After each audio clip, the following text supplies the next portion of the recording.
Hey friends, today I'm in my new house in Tennessee and I'm going to show you guys today a look inside my walk-in pantry. I'm really excited about this space because in my old house we had a broom closet that we turned into a pantry. So this is really exciting for me to be able to organize all my food and to be able to share it with you guys today. So let's have a look.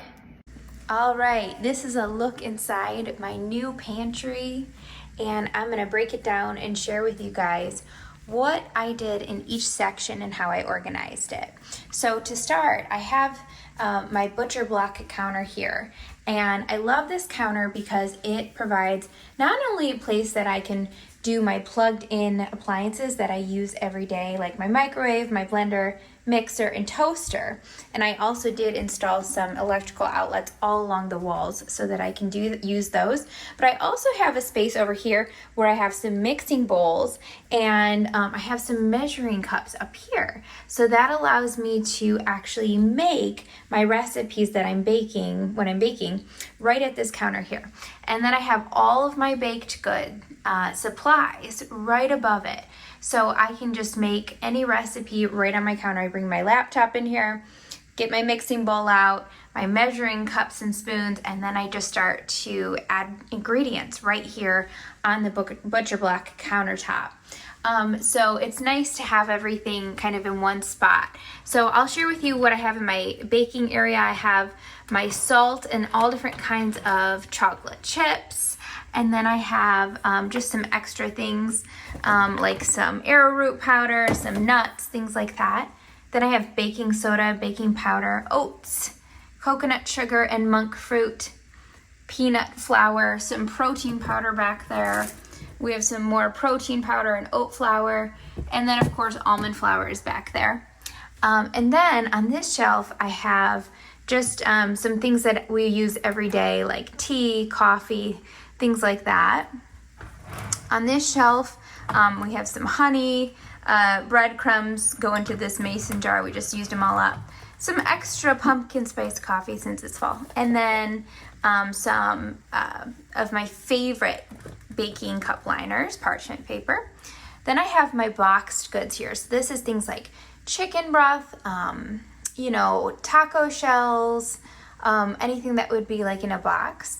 Then I have some oil and vinegars here. And usually what I do when I want to get one out is I just kind of pull them out like that.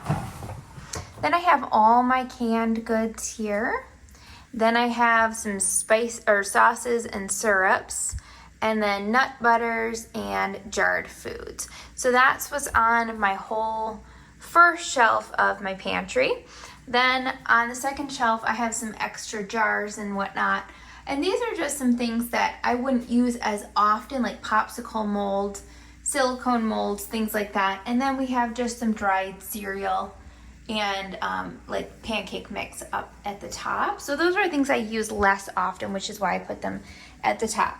Then down here I have just some of the smaller kitchen appliances like my mixer and food processor, smaller blenders, lunch boxes, silicone molds, baby pouches, snacks. We have some Oreos in there, yes. You saw that.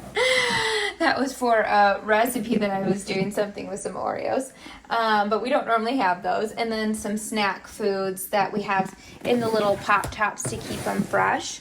And then we have some bars in there, some pasta and rice, and chips and popcorn.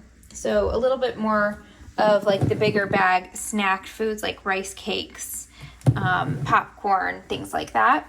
And then we have things that are like overflow of baking. So I have some stevia, some extra baking soda, applesauce, things like that.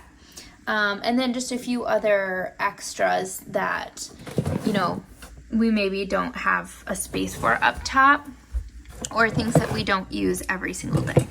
And then we have our bigger appliances down here like crock pots, Instapot, a waffle maker, and that's about it as far as what we have. And then we have our entertaining things up here at the very, very top. I just get out my ladder, which I keep behind the door to reach that area. And then I have to share my favorite vacuum of all times. It's just a handheld Dyson V8 Fluffy, and I've had it for years and years. And I love it because it sucks up anything on the kitchen floor, even wet things. So that's definitely a great investment if you're looking for a really good vacuum. And actually it just charges right in the wall outlet there, and then you don't need a plug. It just is a cordless vacuum. And then in here we have like a little cubby space, which is really fun because the kids love it. So I just got actually a dog bed in there, and they just go in there and play. And normally we have books and things on this little cart here and toys that they play with. And then I have a hamper for like some kitchen towels that I might use for Dash and Dish. And then some drinks and paper towel. So it's kind of nice. It's like an overflow room for like Costco water or like bigger items like paper towels in there. And then also a little space that kids can play. So this is a look inside of my new pantry, and hope that you guys enjoyed the little tour.